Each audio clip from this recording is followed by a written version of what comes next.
You'll never guess what incredibly handsome part-time fashion model world chess champion will be appearing on The Simpsons this season. You might guess. Find out why 4 of the world's top 10 chess players were at a soccer game together, and make sure you stick around for our best and worst moments countdown from the month of July. Cats and dogs playing chess together. It's ChessCenter.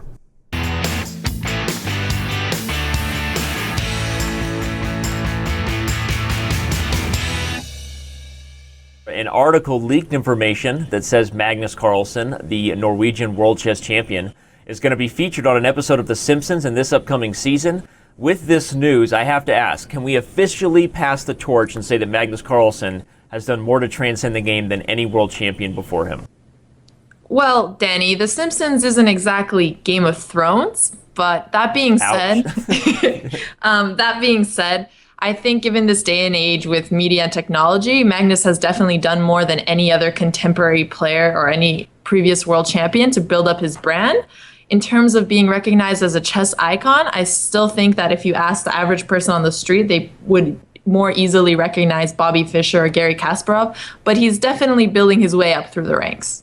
Well, you make good points, and either way, we took a stab at showing what Magnus Carlsen might look like as a Simpsons character, drawn here by one of our artists, graphic design artists here. You can see maybe we didn't nail his furrowed brow exactly as we should have, but we did our best, and we will all eagerly await the storyline. Will Magnus be playing a Simul? Will he be losing to Bart in a chess game? Who knows?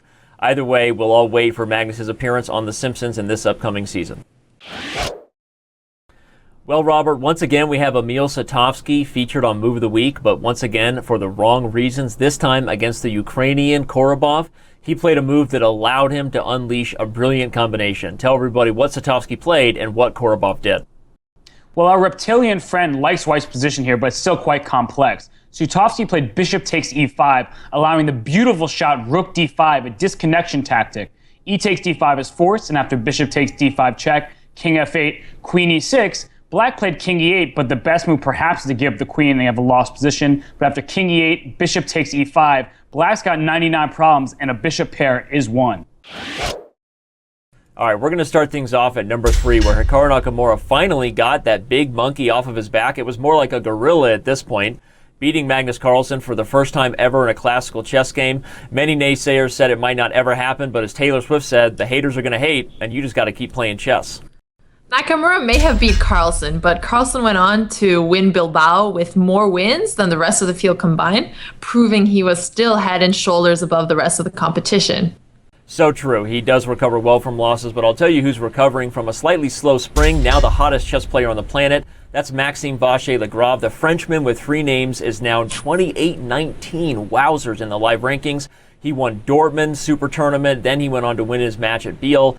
And for it, he takes our number 1 best moment for things to happen in the chess world in July. Unfortunately, this coin has 2 faces, and now we have to flip to the other side. For the worst, Alexandra, you get to go first. Bologan got 2 blunders of the week with us at ChessCenter. His first was at World Open, where he lost his title, and the second was a series of losses at the Poivkovsky. Yeah, he went on complete tilt there, but unfortunately number 2 is going to go to another man currently on tilt, Julio Granda, shortly after being celebrated on ChessCenter for his late-in-age career jumps. He reached 2699.8 before now being on a complete free fall. He's lost over 40 rating points and will likely not have chances to cross 2700 again. And taking our first spot is Armenia's decision to not play in the Olympiad. While we understand their decision, it's always sad to see the chess world torn apart and not have the reigning champions back to defend their title. Peter, you broke the news that Vladimir Kramnik would not be playing at the Sinquefield Cup in St. Louis. Tell us how you got wind of that story. Hey, Danny. Yeah, well, last week in Bilbao, I heard the rumors. I decided to drop Kramnik an email, and he got back to me saying that he has back issues. So he confirmed that he couldn't play in St. Louis this year. And well, more details about his back problems can be found in my report about that. I can tell you that Peter Svidler is the one who is going to replace Vladimir Kramnik in the Sinquefield Cup. Sticking with his replacement, that Russian grandmaster just lost a match to Maxime Vachier-Lagrave in Biel. Tell us how things went down in Switzerland.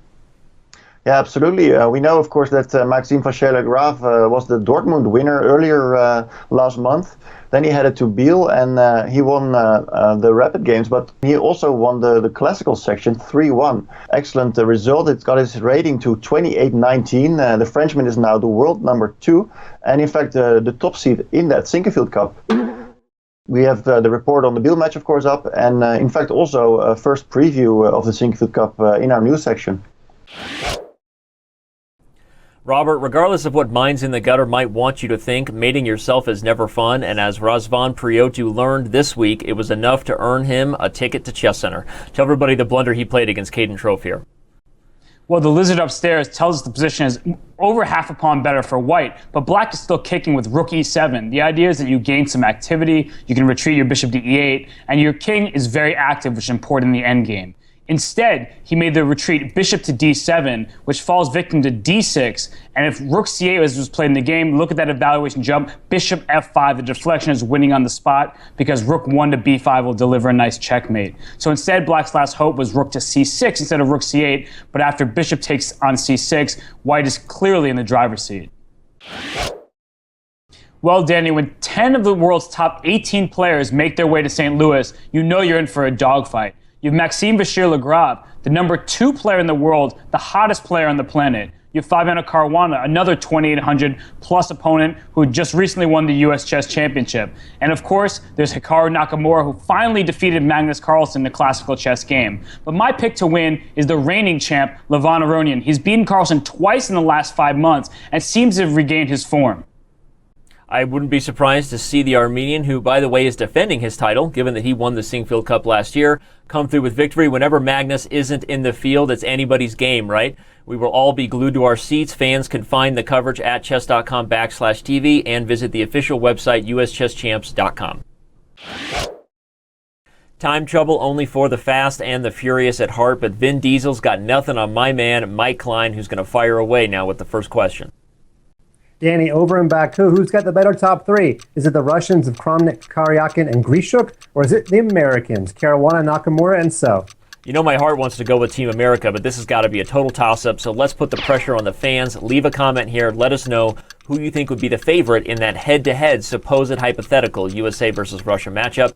Sticking with the theme of the Olympiad, though, Mike, Nazi Pakizi will be there once again, helping the U.S. women's team, and she just graced her second, that's back-to-back Chess Life covers. What do you make of that honor? That's 2 more than we have. I guess unlike SI, there is no Chess Life coveraging. She just proved it. Chess Kid's Mousetrap, better known as chess expert Jonathan Korbla, just played a series of offhand games with George Soros. What do you make of that meeting? I guess it makes sense as to why Jonathan Korbla has not been making any videos for Chess Kid lately.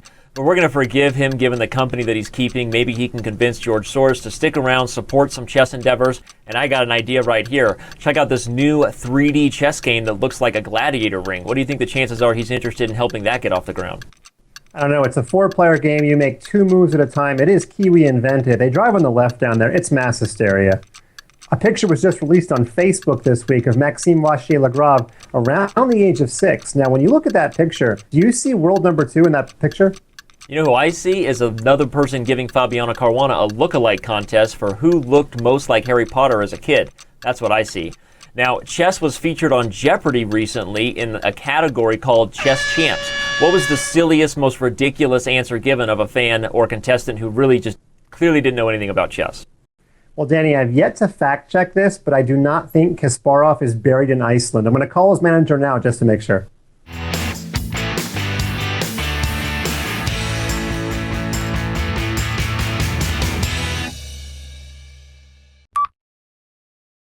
The American got a huge monkey off his back with this win, and for many who said that it would never happen, the haters are going to hate, and as Taylor Simpson? Well, Robert, for the second week in a... Sorry, let's keep going. Well, Robert, for the second week... Well, Robert, for the... Time trouble only for the fast and the furious Vin Diesel. What are you doing?